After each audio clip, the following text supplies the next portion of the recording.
Okay. All right. That's that time of the episode. Yeah, It's that time of the episode. it's that time of the episode. Episode 7, Call to Oblivion. I am convinced that we are not going to get any helmet changes in the intro.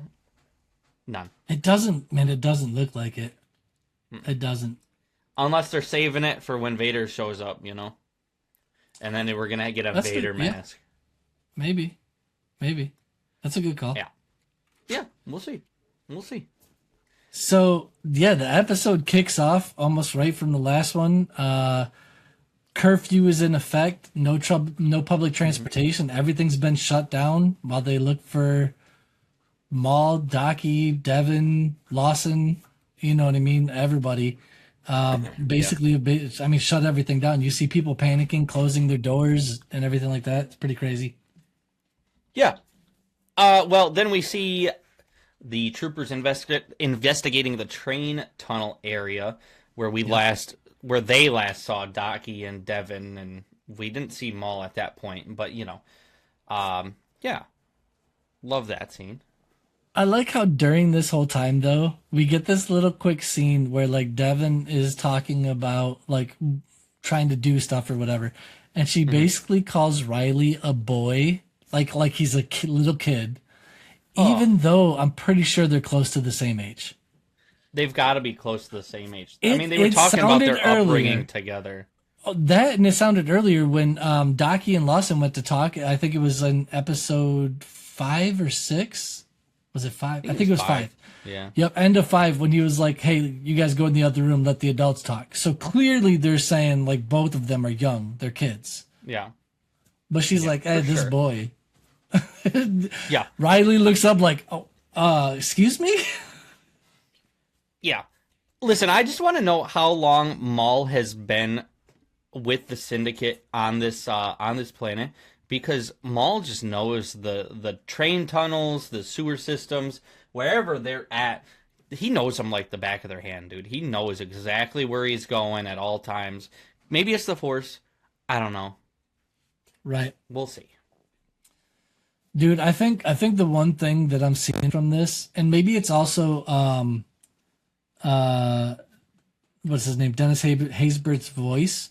Daki always seems to be like super calm and focused and doesn't get rattled by much. Like every episode, it could be like super stressful situation and he's just trying to calm everybody down, right? Like no matter what it is.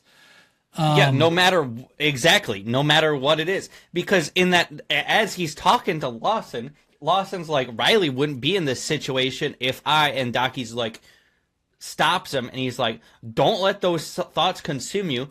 Right. They wouldn't be in that situation if Daki and Devon wouldn't have even shown up at their house. Yep.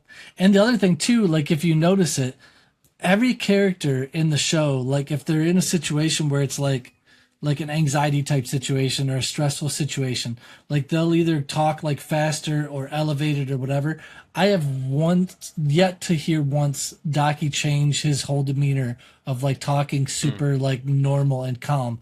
Like he's never been rushed in speaking. He's never tried to say something super fast or get something out. It's always like even keeled calm, like not monotone, but just like even, you know what I mean? And it's like, it's pretty cool. But I think it's the other, I think they got a good voice actor to heck portray yeah. Daki Heck for yeah. sure. Yep. Yeah. I also like during this same thing, Maul and Devon start having a conversation about, I think Devon mentioned something about trying to get back to her master, and Maul basically starts talking about how his master betrayed him, and says that it wasn't the worst thing that his master had done. And then she asked if his master was still alive, and he said, unfortunately. Like just like not like even with Maul in this point, like it wasn't like, I don't know, man. It just felt like different Maul. Like he was way more calm than I expected talking about Sidious in this moment, right? Like I would expect him to be like, kind of like, I don't know, like almost snippy, but he was just like super low key. Unfortunately, like you know what I mean. It was good. Yeah, for sure, for sure. Yeah. Yeah. Yeah. So Spybot. No, you're what? I already did that. Oh, you did? I didn't hear you say that. Sorry.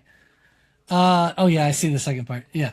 So yeah, the dude Spybot is still killing me in this show. He is freaking hilarious. This scene right here, when he basically like is super excited to see Maul, the way he says Maul, it sounds like he's purring like a cat. And basically said like was worried about you. You know what I mean? It's just Oh my freaking God, hilarious. Then Maul walks by and he sees Devon and he's like spits. He's like, duh. Says Jedi. Just hilarious. And then Riley walks by and he's like, lousy boyo, and then says something about, I don't remember how he said it. It was either like good luck staying alive or something like that. Just absolutely hilarious, the transition between the three characters. Dude, Spybot is the best part of this series. I don't care what anybody else says. But I didn't expect him to be that big. I don't know if I missed... was it shown previously in the series? No. Did I miss This it? is the first time he's been up close to like one of the other characters. Like usually he'll be hovering around like a few feet behind, or he's Right. like completely nowhere near them, just watching over them. This is the first time I remember seeing him like that close. Yeah, he's pretty Dude's big. huge. I expected him to be the size of like Princess Leia's Lola robot, which is like, you know, the size of an like the Xbox little- controller, you know, Yeah, like yeah. just yeah. It was No, so here's it's the crazy. thing. Here's the thing. I have a question now. There's been a couple times where Maul's needed to escape.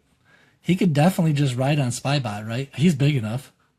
Oh my God, for sure. He's got to be. Dude, if we don't see that in the next two episodes, in the last two episodes, you know, Right. I'm going to riot. Yeah. So, Devon and Riley try to escape once they reach Maul's hideout. And, yeah.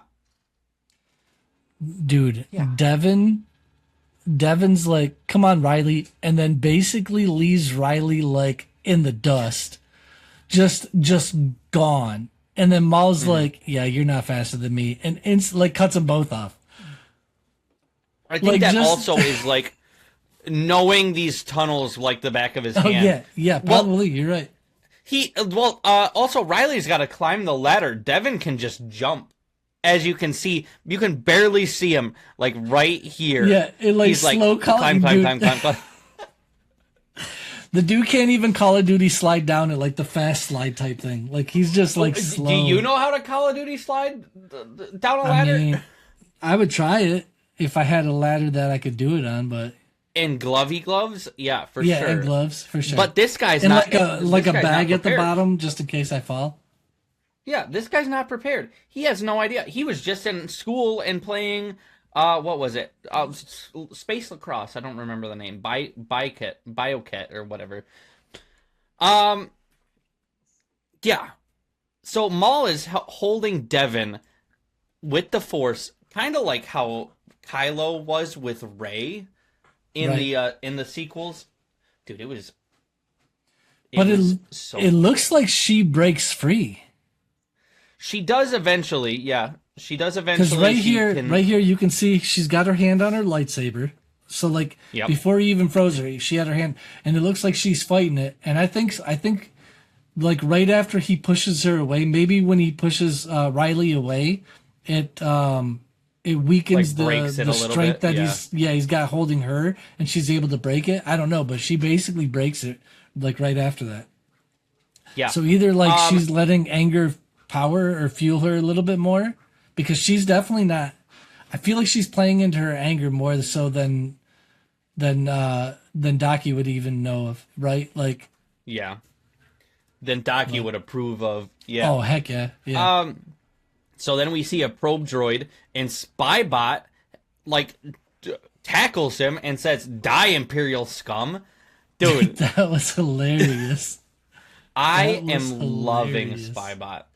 Yeah, So, after the Imperial probe droid, you see the LAAT gunships come down. TK troopers are having battles with Maul, Devon, and the Syndicate. Then we get Scorn. Scorn just starts opening fire with his his minigun, his Gatling gun, takes down this LAAT, and the sound. The sound is straight from Attack of the Clones. The wah, as it's like falling down, dude. The fart sound, dude. I didn't think about this, and we don't have it in our notes, but I was just reading this, and I wanted to make sure I said this to you. So during like one of these scenes when Scorn and Icarus are like fighting, like helping Maul and stuff like that, when Icarus shoots the little rocket launcher thing, do you remember what I'm talking about? Yeah. They use the same exact sound as the shotgun from Battlefield 2. The Battlefield 2 shotgun. I was reading that today. It's some kind of shotgun in Battlefield 2. Or Battlefront Battlefield 2. Or Battlefront? Battlefront 2. It uses the same as like some kind of shotgun. It said in Battlefront 2. It's like a little Easter egg. A scatter gun. Yeah, I'll have to. I didn't know it. I just saw it and I was like, things you might have missed, and I was like, oh shoot, I guess I did miss that. I'll have to listen for it. I'll rewatch it and have to listen for it. But then Riley gets taken by the Empire. Yes, he does. Riley gets taken by the end, and then Devon fails. Devon falls from. She fails to rescue him. She jumps onto the LAAT, then falls from the LAAT pretty far. Which, I mean, if she can survive that, then Mace Windu can survive getting thrown out that window. For sure. Yeah. For sure. And then Mace Windu. And then we see Crowface, or as they like to call him, the 11th brother. He's now joined Marrok because they've confirmed that Darth Maul, like they know where Darth Maul is, and they know Darth Maul is alive. So 11th brother is now with Marrok trying to find Darth Maul, which is kind of cool. His character looks pretty sweet in this again. This is the first time I've seen him. I know he's in other stuff, but I haven't seen that yet. So he's in one 30-second clip. But anyway, Lawson does not believe the Jedi are traitors. He basically tells Daki that he, like, when he heard that, he didn't really believe it. I think this kind of adds to, I feel like Lawson had some kind of involvement during the Clone Wars. I don't know what it would have been, but he had some kind of involvement. And I think he saw that the Jedi were the good guys, and saw how the Empire took over, and that's why he was so adamant about the Empire not being involved. I think he knows that the Empire is evil before everybody else realizes that they're evil. Yeah. I could see that. So then we have Devon and Daki agree to go help Lawson free Riley. I think at first they tell him that his plan was dumb, right? Because he wanted to turn himself in, Yeah. And then Daki is like, I fear our presence has made things worse. Dude, Daki is making me more mad than Two Boots is. Really? Yes. Ooh, I can't. I'm not there. I'm not there. Dude. Okay. Well, so Two Boots, maybe Daki's right here. Daki put this poor family in danger, and then he's like, oh, I think I'm making it worse. Oh, duh. Like, oh my God. Just dumb. Dumb sentence. Right. Of course you made it worse. Yeah, so, just dumb. I mean, I don't know. I'm okay with Daki still, but I guess I can see what you're saying. Like, it's like the kind of like the Captain Obvious comment, right? Like, duh. Yeah. Then we go back to a scene where we're at the police station, and at this point, like the first few times that we saw inside the police station, there are like a mixture of droids and human officers throughout the whole like main area where all the officers are, right? When it goes like back Blondie, this time, who we've never seen again. Oh man, when it goes back this time, there are no human officers in this room at all whatsoever. I think we see one later on, and we'll talk about that in a little bit. But like there at this point, there's no human officers. There's just droids and Empire in the building, and then Empire's everywhere in the city, right? Like throughout the whole city. Every like they do pan backs and stuff like that, and there's just like troopers everywhere. Dude, they are everywhere. The cityscape was once bustling before the Empire came. I mean, we saw that Biff guy, that the Cantina Band guy. We saw him like 20 times that episode, or different Biffs that are just exactly the same. And now we're seeing nobody but stormtroopers. Right. Dude. Right. Yeah. So the Mandos that are working for Maul, they're slowly becoming disillusioned with the whole movement, and I don't think they believed in the movement that much, especially like Rook Cast does. But as soon as like the credits stop flowing, they're like, "I'm sick of this," you know? Yep. Yeah. Yep. Like this picture right here, that dude's got like 2 crates full of currency, and then so do the dudes behind him, right? Credits, like they just, that's all they care about at this point. Mm-hmm. Yeah. Like how many credits are in those crates alone? Then we see all these. It doesn't really matter this part, but we see all these people jumping down off of this bridge into this like little tunnel system, and we see Scorn dropping in with Vario under his arm, like he's like protecting him. Like, right? I loved it. I think the Alina species is one of my favorite species of Star Wars. I think that's why I like Ras Tyrell. That's why I'm liking Vario so much. But this also goes to show you that there's a lot more to the is it Zabrak or Zabrak? How do you say like Maul's I say species? Zabrak, but I think it's like Marrok or Marrok. Yeah, you know, there's so much more to his species than them being like, even some of the stuff that I've seen when it came to like Feral and Savage, like they're not like crazy like savage creatures, right? Like it looks like for the most part they're like a brotherhood of people that like try to take care of each other, and if you're with them, like they live a you. warrior lifestyle, but like it's like they're martial art. They're almost like Mandalorian, right? Like how they stick together. Like I wouldn't say like the Mandos that are with them, but I would say like, I don't know, like the armor and their group, right? Like how they stick together no matter what and stuff like that. Yep. Yep. Yeah, I think all 3 characters, Maul and then the 2 of them, they're pretty cool for sure. Yeah. Then we get the scene where Two Boots looks like he is starting to question the Empire. Yeah. Right? So like he looks like he's kind of feeling like stuff is not right, because I think he's starting to see that like protocol only applies to everybody else, but the Empire can do stuff whatever they want to, even if it's not along protocol. And he's starting to kind of question and be like, hey, wait a minute, something's not right here. Yeah. And then Riley is like, yeah, Two Boots, I'll be fine. I'll just comply, you know, we'll be good. But like, it's the Empire. We obviously, like, they don't know at this point, like, especially Riley. I feel like Lawson knows, but Riley is like, he's a kid. He, of course, is gonna trust, like, the authority figures, you know? Isn't this the part where Two Boots is like surprised because is it this part where he's surprised that Riley recognizes him? Lawson? No. Or is that Lawson later? Okay, nope. Okay. It's later. Okay. So then Lawson called Two Boots to get answers about Riley, to be like, hey, what's up? And Two Boots hides the comm link from Lieutenant Blake at this point. Yeah. It just goes like to show that I think that the he's cracks are setting realizing in with him. Yeah. Oh yeah. For sure. For sure.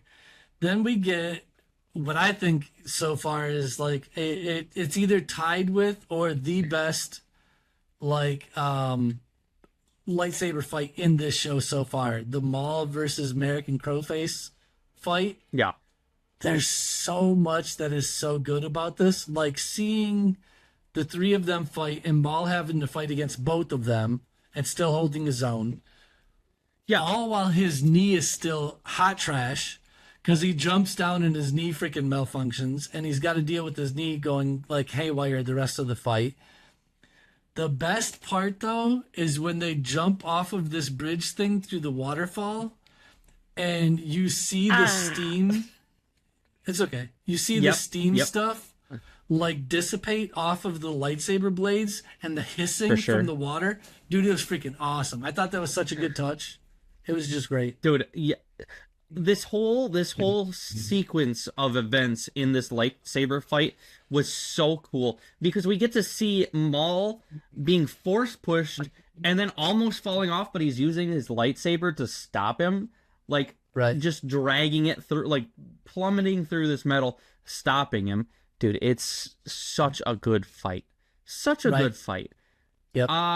Then we see Spybot pick up a stormtrooper and say, and he flings him off the bridge, and he's like, bye-bye.